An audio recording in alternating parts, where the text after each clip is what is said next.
അടുത്തോട്ട് അങ്ങനെ മുറിച്ച് കുറേ ആയിട്ടുണ്ട്. കണ്ടോ, അതൊക്കെ മുറിച്ചിട്ടുണ്ട്. ഇനി നമുക്ക് ഉപ്പുമുളക് ഇടാം. ഉപ്പിടുന്നുണ്ട്.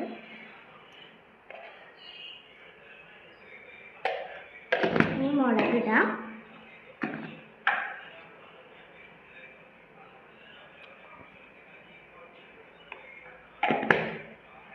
ഇനി നമുക്ക് ലേശം വെളിച്ചെണ്ണ ഒഴിച്ച് കൊടുക്കാം.